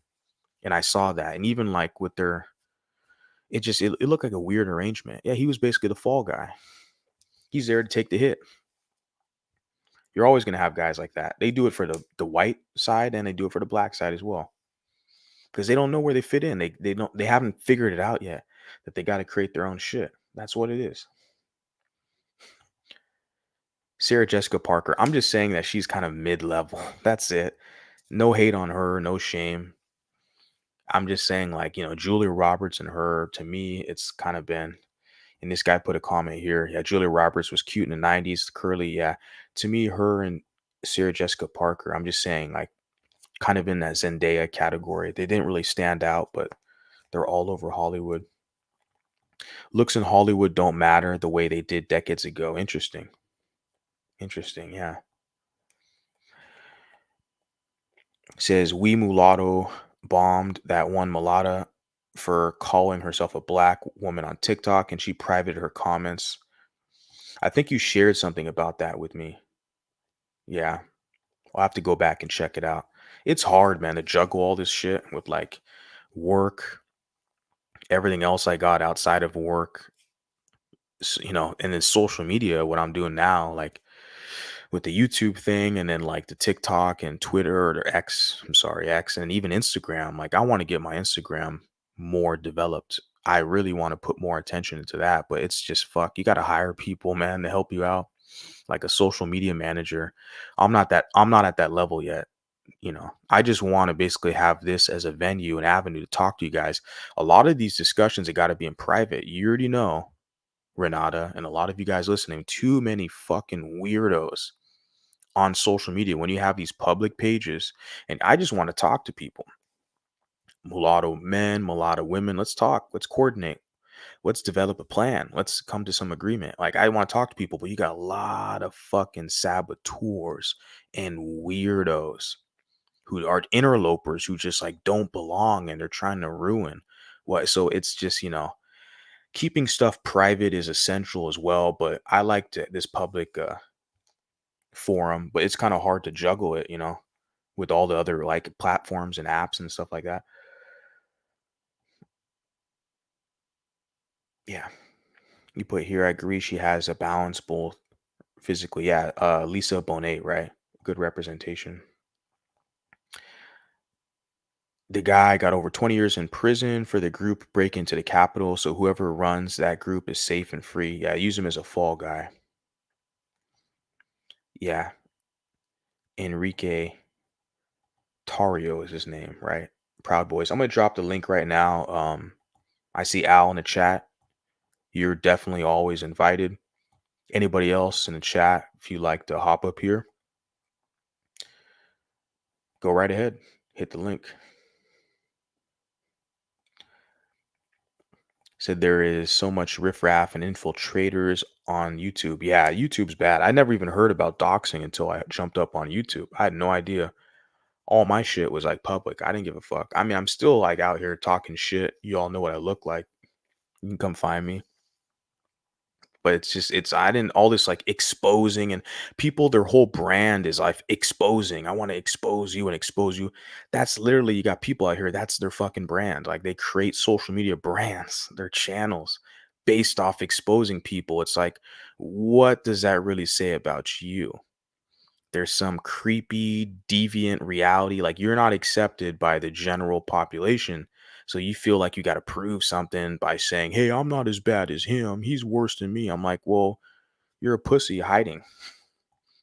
Like you're not on my level. We got the Al show. What's up, Al? Hey, how are you? How are things going? Everything's good. Finished another successful work week. So I'm gonna enjoy this weekend and be as productive as I possibly can.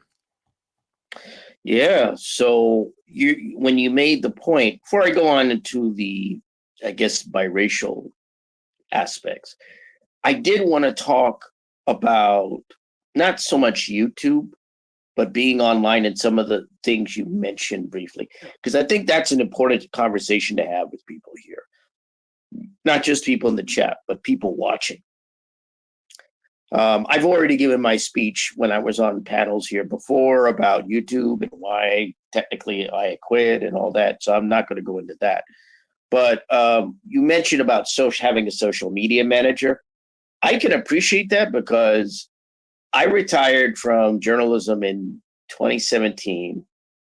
And what I realized was now I have to go and take care of all the internet stuff. Because I have the time now. I have to go and take care of all this stuff. Whereas before, I got to a point where I had to limit myself to an hour on Facebook, and maybe I wasn't on Twitter too much. But what I realized is it's a lot of work with the online, because you were mentioning you wanted to go on Instagram and fix that up. Well, And I'm on well, Instagram. I'm on Instagram. I just want one, to be more active on there because YouTube is like my main platform that I find mhm, reliable to connect with you guys. But I'm on Instagram, but I want to grow it more. That's what I'm saying. It's right, hard to right. balance. Yeah. Yeah, you know what I've found in the past 7 to 8 years is it's really I can say this now. I I don't necessarily like to bring my other stuff here. I'll just be honest right now, and well, not honest, but I'll be forthcoming about what I've been busy because I now have two podcasts. I've now I have a movie podcast or film podcast that relates to my newsletter um, on Substack. And then I just have a new podcast that is about football.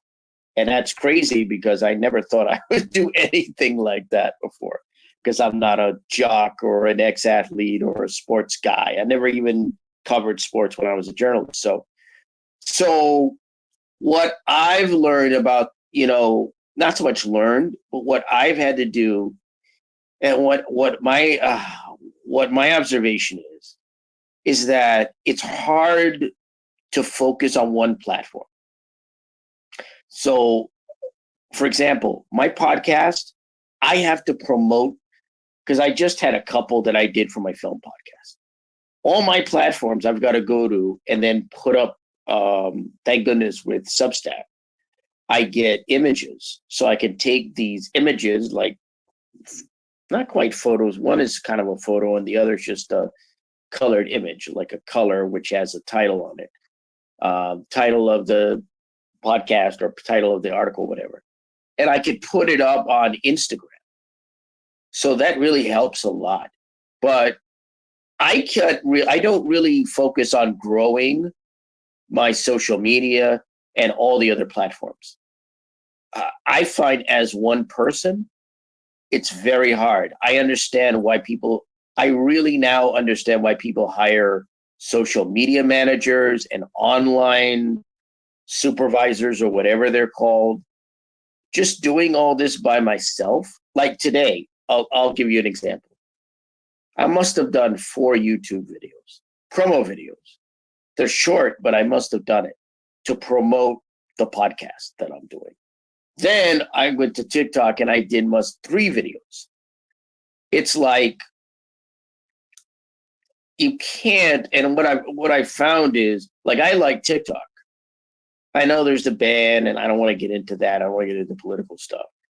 But I like TikTok, and I know a lot of other people have liked it. A lot of businesses depend on TikTok, and I can honestly say TikTok has given me for somebody who's a lot of views. So I'm very healthy, but I can't really spend time on TikTok because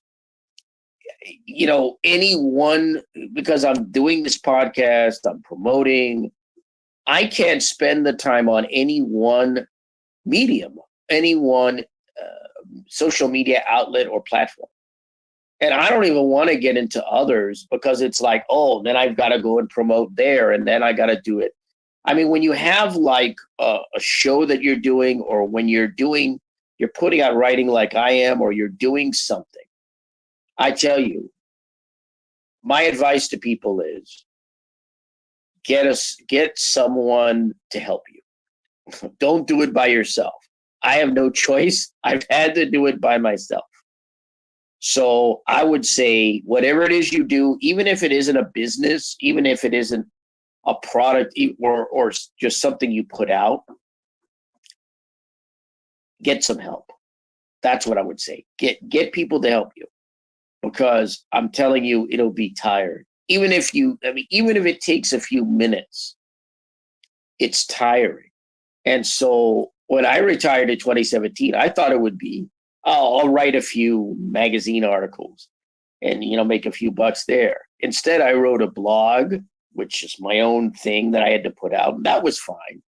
And then, getting the Substack and writing my newsletter there, and then my other newsletter. The online stuff is backbreaking. It really is. It's exhausting. least to me. Maybe it's because I'm getting older. But what I would say to anybody who's online now, maybe this generation, it's easier for them because they grew up with it. I didn't grow up with it. I don't know if you did. Did you grow up with the internet? Oh yeah, I'm a '90s baby, so Okay. I remember like '98 or '99 is really when I started like every day I was using the internet, like, and I had dial tone. So it was interesting. Like, I remember where the AOL would give out these sample, like, minutes, whatever, for internet access. And it was weird because in my house, if I was using the internet, nobody could use the telephone. You couldn't call or they couldn't make a call. Like, it used the whole, the telephone server. Yeah, that's right. Those are It, the old days. The old it days had of that dial-up. The Dial-up, dial-up. right? It had yeah, the dial-up, it had Yeah. the weird kinda, like, scratching, screeching noise if you picked up the phone and you were on the Oh internet. yeah. Oh yeah. I remember that. I remember that. I remember the dial-up. Some of that dial-up aspect. Yeah, I That remember was, that. like, 98, 99. So I did Right. use the internet at that time. It was vastly different, but I became, like, what do I say? Like, just obsessed with it at that time, how much information that you could find and a whole encyclopedia of like information. Like I was into skateboarding. I'm from California.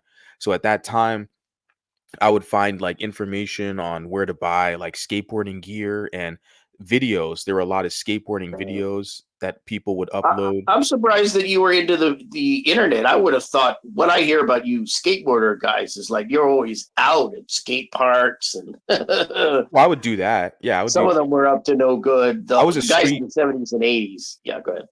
well, the thing is with the skateboarding, there's different styles, like, of everything. So, like, with skateboarders, you had street skateboarders, then you had vertical skateboarders. The vertical guys went to skate parks, and they would, like, go in pools and go Oh on yeah, you're ramps. right. You're right. I There were was a the guys street that would go anywhere, like especially in Yeah. California. Like those are the guys they go into like houses and swimming pools, Well, like I would abandoned go swimming pools, and do that. Yeah, no, for sure. I would go to public parks. I had parks close to my house, or I'd go to like a school, local school off hours, and we would skate there. So I would mainly on flat land or on curbs and, do my tricks. Yeah, during the day when the sun's out, but then when it's nighttime, I just go home, whatever, and like no one's gonna call at night or whatever. So I'd hop on the internet and get Oh, I lost. see. So at night, that's when you did the internet thing. Yeah, yeah, for sure. Yeah, and I like I'm saying, like, I remember these times when I was, like, 10 years old, I was a kid, whatever, like, I'd get lost, I would spend an hour, 2 hours, like, I used to spend a lot of time on the internet. Now it's just normal because we have our jobs and our business on the internet, it's just daily life, but back then, it was crazy, it's like an encyclopedia, yeah. Well, I was in my 20s, so I was, and it was half exploring it for interest, but mostly work because I had to write articles. So I had to email and I had to send stuff out there. So internet was mostly work. I mean, yeah, mostly search and find places and stuff like that. But it was mostly work for me. But yeah, when we're talking about the online world here, I think what's the important thing you were mentioning, people. Look, what I would say is this for YouTube. Um, this channel this particular channel that I'm under here is defunct, so it's no longer operational. But when I was a content creator for about a year, um, at one point I got trolls coming to my channel, and one of the things that I decided to do, besides, it was the way to deal with them is easy. You just send them to the block party. But what I decided to do was I thought, okay, because I'm not a tech guy, I don't know how to deal with tech stuff. So I decided, okay, I'll just use basic investigative techniques. I'll just find out. I wonder if I can find out who the trolls are. And I ended up kind of approaching it like a Columbo or a Sherlock Holmes almost. And I tracked down a couple, and I think somebody gave me a tip on one, and I named them, and the other I just noted. And so when you talk about, you got to be careful when you deal with people and responding to stuff like that. That's a good point. What I would say is, if you're going to deal with trolls, it depends on if you want to deal with trolls. The one thing I would recommend is, do not allow them to linger in your chat. If you have moderators, make sure they block them. Never allow any trolls to be in your chat. And it's strange. There are people who kind of allow, I've seen this on some channels. Some people like trolls. They really do. And they allow them in their channels. And I'm going, you do realize they're trolls. Trolls are not good people. Anybody who's a troll, it's not a positive. This is somebody who you should really have nothing to do with. So what I would suggest is, if people, or people are saying things to you online, of course, it is for anyone else. If it's an outright lie, one of the things I used to say to people was, you got to fight the lie, and then you let the lie die. In other words, you come out and say, this is wrong, this is incorrect, this is debunked, and then you move on. You let it die. And if it doesn't die, it doesn't die. But you came out and you made sure to attack the lie and to deal with it. You have to deal with any lies. If it's just attacks and people want to insult you, it's, doesn't matter. I always ignore insults, right? But you can never ignore a lie. If they're lying, if they think they can get away with lying about you once, they'll try to get away with lying about you 2, 3, many times. So you always got to respond to those lies. But I don't know what the situation is. I guess you don't really have trolls. But what I would say to people with trolls is, the way that I looked into, I got curious and I said, okay, I'll track down these trolls. And so I found like one at least. And the idiot, I'll tell you how stupid this troll was. This guy was in another person's chat. I don't know how I found him in this chat, but he was in another person's chat stating that he trolled my channel.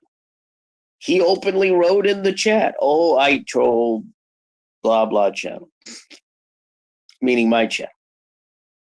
And I I was a little surprised to see that, but maybe not, because why would you go in someone's chat and of your own fruition freely state that? That was fascinating to me, how stupid this guy could be. But yeah, I wrote down what he said, and I went on, did a live, and I said, "Oh, we found a troll. And this is the name of it. This is the channel, and so that's how I dealt with trolls, right?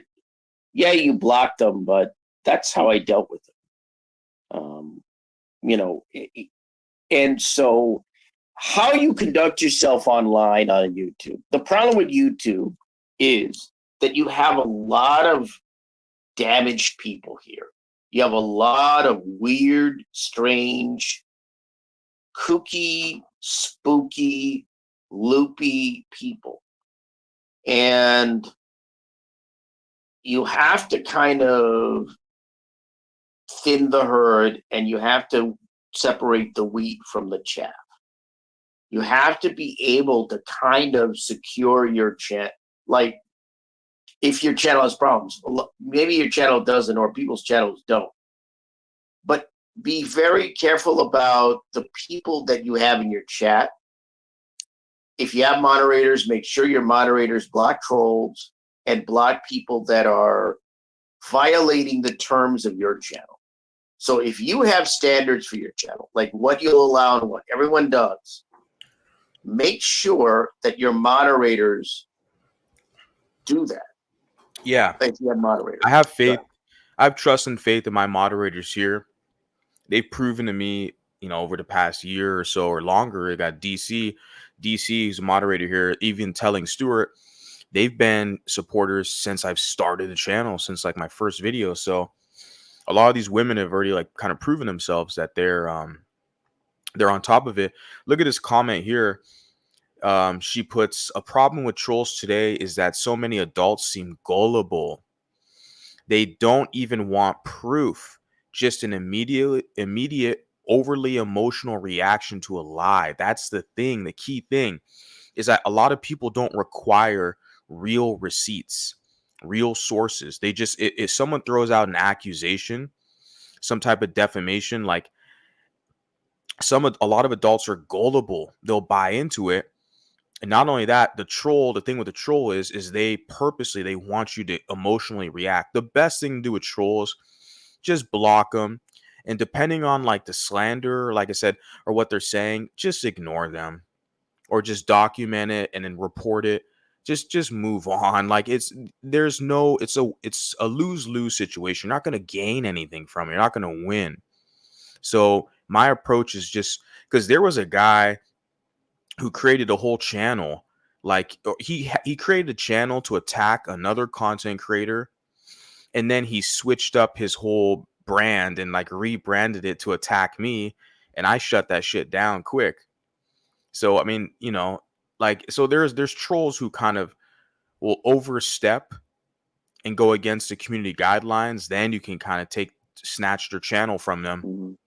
But a lot of Was times that the evil? Was they that lose evil Roy? go ahead. Sorry to interrupt you. Was that evil Roy Slade, the guy who kind of reconfigured the No, channel? but he's another weirdo who's been attacking Oh people for yeah, years, you know. I do know that that He's guy another is weird. he's obsessed with you. I hate to say it, but he's Oh, he obsessed is. with you. I've Yeah, seen a little of his content not long ago, and it he's was like, gay. Yeah, he's gay. Yeah, he's gay. wow. I'm He glad has you a said it. weird. Yeah, because he's gay. If he's gonna be talking about me for all this time, like years later, that's a weird type of like I don't homoerotic understand obsession. No, it. guys, do you see me talking about him? No, but yet he talks about me or makes videos or live streams, or yeah, this guy's a homosexual. And like, it's so people like that, you got to ignore them. If they're obsessed about you making videos and they're making posts about you, that, like, people like that, man, I just block them and move on. There's too many beautiful people in this world, too many people I can connect with. It doesn't make sense to like go back and forth with some random kind of homoerotic troll on YouTube. I got too much shit going on. I'm sorry. But we're almost at the 2 hour mark, Al. And I do kind of want to get to bed pretty soon because I want to wake up early, go Mhm. to the gym. Do you want to close us off and finish with any final Sure. statements? We could talk about movies or something. You want to change the Oh, subject? It's all good. well, yeah, I'm kind of glad I mentioned these aspects because I think they're practical to people here and elsewhere. I don't think I've ever spoken about it in a while, a long time, or about trolls and stuff. But I agree with your advice. That I mean, I blocked them, and then you know, unveiled some of these trolls, or revealed who one or two were, and I found that that was a better way, at least worked for me. I don't know about other people, but I think it worked for me. But then again, I left YouTube. Um, what I guess I'm trying to think what what the last thing what I could say in terms of um I think in regards to your point on representation and or about being on YouTube as a mixed race person or a biracial person. Um, what I find is that to sort of bring all this together is I think you just have to be focused on what your content is. If you're a biracial content creator, and I'm not, well, because I'm not a content creator anymore, but I wasn't. I made some videos, but I wasn't. Just focus on your content. And if there are people who don't like your content, unless they're lying about you, pretty much ignore them. When they lie and they start making attacks that are untrue or frivolous or so forth, that's when you have to pay attention to them and you have to take them seriously. But beyond that, it's best to focus on your content and to get out the content and to focus on your audience and engaging with your audience. Like you were saying, you had all these people that you want to talk to and all deal with. I think that's a good attitude to have. It's like, uh, I prefer what George Lucas said. He said, there are creators and there are destroyers. I prefer to deal with the creators, not the destroyers. And that's been my attitude. You see that on YouTube, you see it anywhere else online. I don't want to spend my time with people that are trolls or there are some other categories that I would say it, or critics or anything like that. I prefer to deal with people that are putting out material, like you put out material with your channel. You're putting out material about some historical aspects, but other more contemporary aspects. I'm more interested in that. And I'm interested in other things. But I don't waste my time dealing with the people that are critics and other than to say no. So, and that was my attitude in the mixed race space is I may have had one or two detractors, but the people that I dealt with there were generally treated me very well and were easy to get along with. There are a couple of exceptions, of course, which I won't name. But they were easy, generally easy to get along with, and I could talk to them, and I had productive discussions and good discussions there. And that's what was important. That's important. And so if you're in a space and you're not only in a space, focus on the people that are productive and the conversations that are worthwhile, that either are important or that are enjoyable or that are informative. That's important. Don't be sidetracked by people that are trying to attack you and are trying to destroy you unless they start lying about you. When they start lying about you, then you have to pay attention because they're saying things that try to come after you. But you debunk the lies, you fight the lie, and then you move on. That's So my I think, approach. yeah, I think that's important. I think Because it's, the thing is, like with the trolls and the people who are like trying to slander and defame you, they're basically trying to stunt your growth. They're trying to divert you from your mission. They want you to stop to think about them, to spend time going back and forth with them. When clearly, what for me, what I'm doing over here, it's working. Okay, it's working. Everything I'm doing is working. I'm reaching people. My content's reaching people that it needs to reach. So what I'm doing is working. So the trolls or the critics, etc.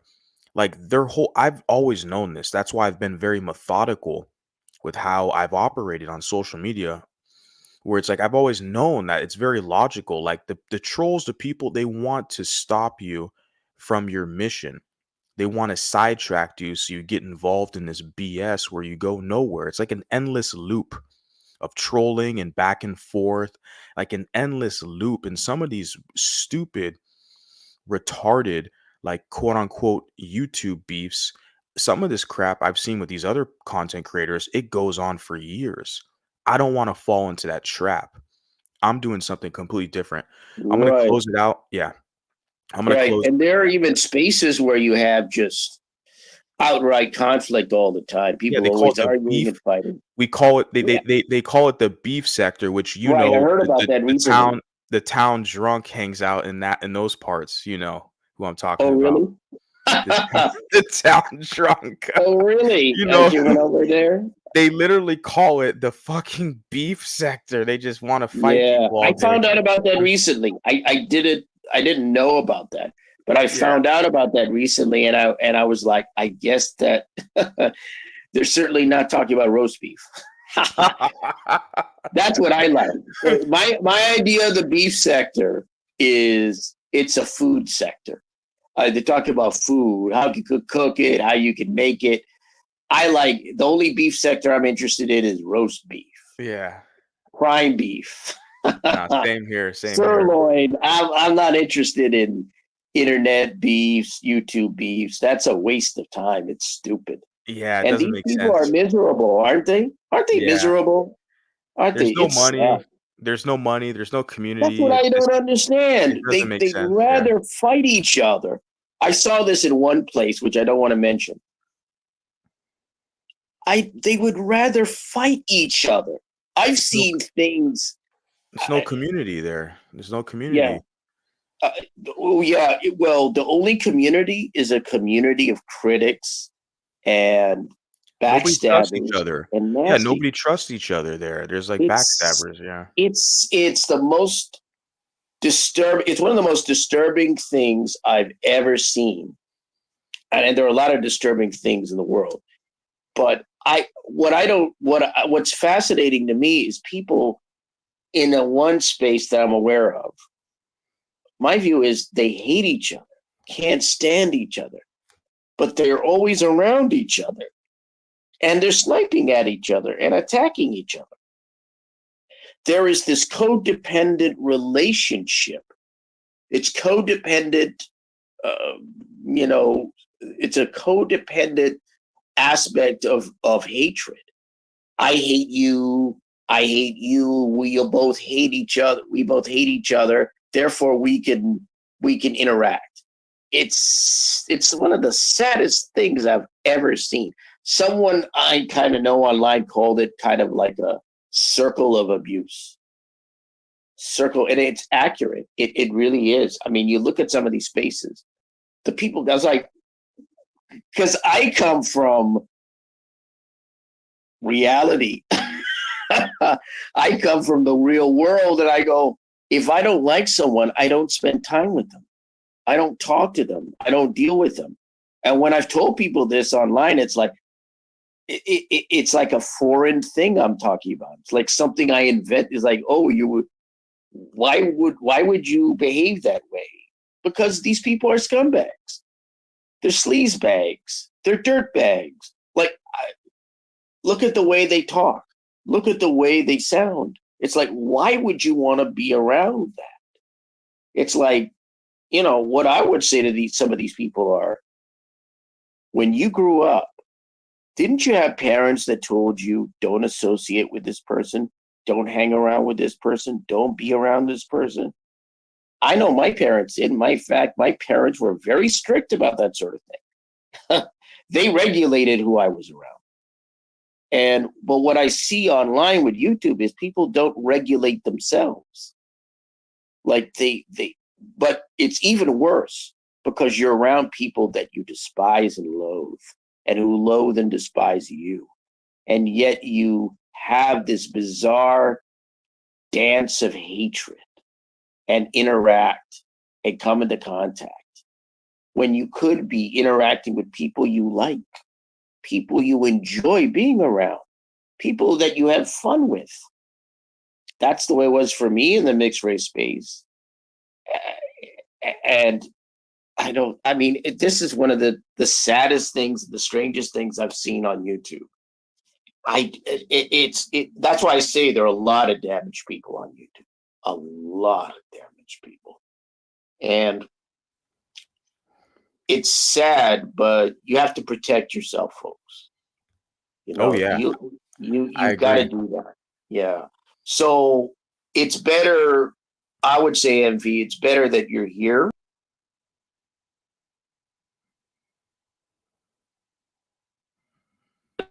Want to hate your guts or want to come after you or whatever. It's better that you're here doing your own thing. So that's what I recommend to people. When I became a content creator, I was spending my time mostly on, whatever, it was TV and movie things that I was doing. But that's what I spent my time doing. For the biracial content creators, get out that biracial content, but be careful where you spend the time. Be careful the people that you spend it around. Now, I think it's a little better. I thought it was better in the mixed race spaces for me. So I didn't think it was a bad environment. Fortunately, the people were okay. But you got to be careful about where you go. Hey, I don't know about the beef sector. I've never been there. I don't know. I just found out about it. But I would say if you can't handle the meat, don't buy the hamburger, if you know what I mean. Just be very careful where you go as a mixed race person, especially if you're a biracial content creator on YouTube. That's a great point. If you can't handle the meat, don't buy the hamburger. I'm gonna leave with that. I like that. All That's a right, good point. that sounds good. Thanks for having me on. Thank you. All right, another solid one, another solid stream, 2 hours deep, guys. I'm gonna close this out now. You put here, alcohol causes a lot of people to act disgusting on top of what they already were before the alcohol. Exactly. They had mental health issues, they had whatever other type of abusive issues. I mean, screwed up relationships, their family, whatever. And you add on top of that the whole alcoholic component. It's just, it's a complete mess. Any other drug or substance for that matter. Actually, I think Val or I have a few people who are supporters who are in Florida region. I'm a West Coast guy, but I got people who are in Florida and other parts of the country that tune in. But shout out to you guys, respect to you guys. I wanted to hop up here and provide you guys some commentary. I'm going to be talking more about a lot about this, like with this subject material. I just got to find time to package it more effectively for you guys. Like, and I'm going to do my part. I respect your guys' time, so I will put in timestamps for this stream. I'll update the kind of the thumbnail and stuff like that. Like I said, just been busy with work and stuff like that, trying to manage all the social media kind of obligations, and this is part of the job, so I'm not complaining, but I'm just telling you guys, the audience, just to kind of bear with me, so to speak. Let me kind of get everything organized and get on a proper kind of format and schedule to where I can provide you guys the content that you guys find to be valuable. You're learning something, you're connecting with people in the chat, ultimately you're learning something. People here share information, they're sharing, and you guys can learn. I mean, I learned something. That was the whole beauty of what keeps me up here, is like when I started to tell my story, provide my thoughts. Never said I'm special, never said I know it all, never said I'm the best looking, I'm not special. But I would provide my thoughts, put videos out there, and other people would listen, they would share, tune in. Like, I first heard about the Racial Integrity Act from Toenail Breaker couple years ago, like when I first started and he brought that up. I was like, oh shit, this is part of our history. And even shout out to Telling Stewart. Telling Stewart brought up the whole Mulatto Mountain. She's like, hey, they just rechanged the name of Mulatto Mountain to Simone Mountain to honor Nina Simone. That's mulatto erasure. I was like, oh shit. This is our history right in front of our eyes, and that we don't even know about it. Most mulattoes do not know about this. So it's my job, and as a community service, we're all sharing information here, this public think tank, so to speak, to provide you guys with this credible information. Let's, start to brainstorm and do something about this. Let's inform people, spread advocacy, and be our own self advocates, promote autonomy. Because, as like I said, with the title of the stream, the results of having inadequate representation. What is the results of that? People think they can say whatever the fuck they want about you. They can slander you, throw your name in the mud, and they'll even attack you when you're a kid, when you're a baby. As you see within these in X on X in these white nationalist kind of threads, they're attacking you young. They're starting with the propaganda very early. This is the results of not having proper representation. We got to be our own representatives out here. That's it, guys. I'm going to leave you with that. I'll talk to you guys pretty soon. Sayonara.